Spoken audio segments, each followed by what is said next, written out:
días desde Melon Bites. He probado muchas mochilas, desde lo más ultralight, exageradamente ultralight, hasta algo tradicional, pesado, aunque no lo es tanto. Quiero saber qué mochila elegiríais vosotros. Me da igual para una ruta de día que para una pernocta. En las dos cabe de todo. Pero voy a comentaros también un término intermedio y cuál me gusta a mí más y qué es lo que he aprendido de todo esto, ¿no? Que para eso estamos aquí. Vamos allá.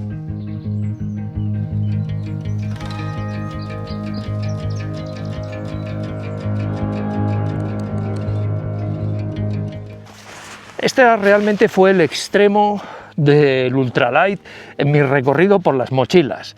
Es una mochila que todavía conservo, la conservo con cariño porque, no sé, hace años me parecía como, fíjate, si es que... y cabe lo mismo que en una mochila de 1,5 kilos. Bueno, claro, caber cabe, otra cosa es llevarlo. Como os fijáis, pues la tela, nylon, fino, no tiene, por supuesto, ningún tipo de estructura. Tengo otra mochila aquí dentro para que le dé algo de forma, porque si no, nunca va a tener forma. Como veis, las correas son ridículas, también obviamente las de la cadera, pero yo la conservo más que nada por si en alguna travesía necesito, oye, moverme a una zona o algo y no quiero llevar la mochila entera que llevo. Nada más, porque por lo demás, fijaros, es que tiene bolsillos laterales para tensarla y además era muy económica.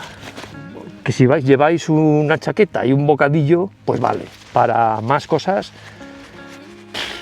En el otro extremo, Osprey High-Glide, una mochila de casi 30 litros con estructura rígida, lo cual luego os contaré todas las ventajas que a mí me aporta, unas buenas correas en los hombros, en la cintura y un sistema de suspensión, trampolín, que nos va a separar de la mochila y va a permitir, además de repartir la carga, que tengamos la espalda ventilada.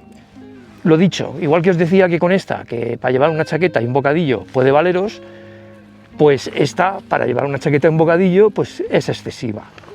Por eso el título de este vídeo se trataba de que antes de comprar una mochila realmente ultralight, tengáis muy en cuenta cuál va a ser el rango de cosas que vais a llevar. Ponerlo todo encima de una mesa. Decir, bueno, yo normalmente, tampoco digo que tenga que ser el día que más cosas llevas ni el que menos, obviamente, pero la mayor parte del año, ¿cuál es tu equipación? ¿Qué es lo que pesa? ¿Qué es lo que ocupa? ¿Qué te es indispensable? ¿Qué no? Y a partir de ahí, luego decides qué mochila, porque este tipo de mochilas las hay también de 45 y 50 litros y hay gente que se adapta con ellas.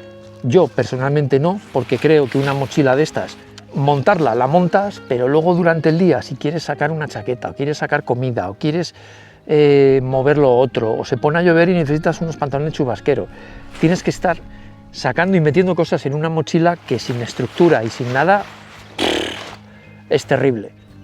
No voy a hablar demasiado de la High-Glide porque ya lo he hecho tanto en una review en el Pirineo como luego una review más con el tiempo por ese pequeño ruido que hace, que me obliga a echar un poco de spray pues cada 3 meses o así y deja de sonar.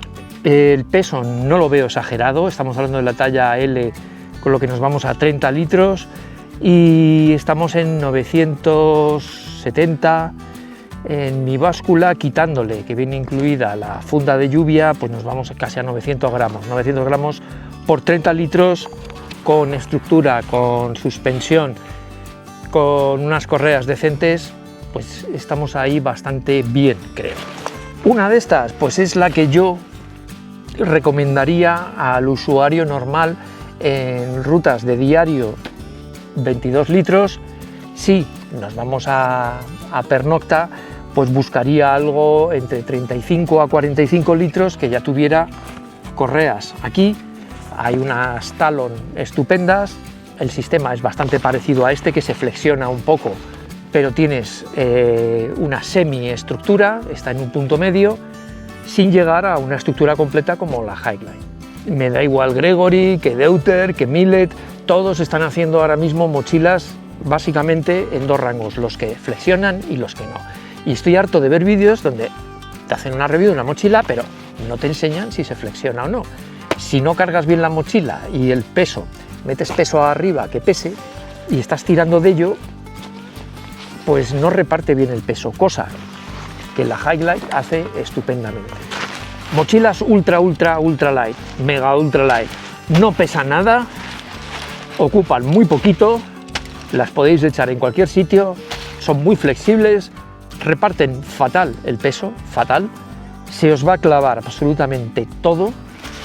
Si le metéis una colchoneta en la espalda y la configuráis y tal, va a ser una lata durante la ruta, pero efectivamente no pesa. Mochilas intermedias, diría que es el punto medio ideal si no llevas demasiado peso o no pretendes llevar muchas cosas. Las mochilas intermedias son las más vendidas porque tienen un poquito de estructura, esto que te permite poner la mochila de pie, que es fácil acceder a ella, transpire tanto como una ventilada, pero transpira un poco, no se te clavan cosas porque tienes una espuma, y esto lo hace pues más cómodo que cualquier mochila que no tenga nada. Esto nos lleva un poco más de peso, estamos en un rango todavía de 650, depende si con correas o no, depende del tipo de mochila. Yo en este caso estoy enseñando una de ruta diaria, tienen la ventaja de que son flexibles, te acompañan, todavía sudan un poco, no reparten el peso tan bien como puede hacer una con suspensión. Finalmente, la de suspensión. Vamos a empezar con las desventajas. Obviamente es más complejo de fabricar una mochila así, por lo cual va a ser normalmente más cara. Esto con el tiempo pues puede dar pegas o no, como a mí me ha dado los ruidos, hay gente que no le ha pasado nada, pero tiene el inconveniente indudablemente de eso, del precio y luego del peso. Al ser algo más complejo, tiene más elementos y normalmente pesa un poco más. En este caso estamos hablando de la Highlite, que busca, dentro de lo que cabe, ser una mochila no demasiado pesada.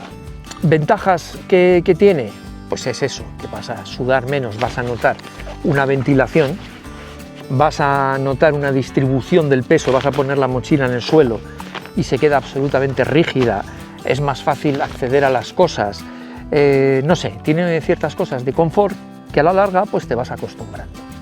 Y ahora ya sí que sí, ahora vosotros decirme qué mochilas en general veis mejor, si las ultralight, las intermedias o las de trampolín, me da igual en qué rango, porque todas al final vienen a ser parecidas, y sobre todo a alguien que empiece, ¿qué le recomendáis? Dicho esto, voy a seguir ruta y corriendo voy a leer vuestros comentarios. Que nos vemos en el próximo vídeo.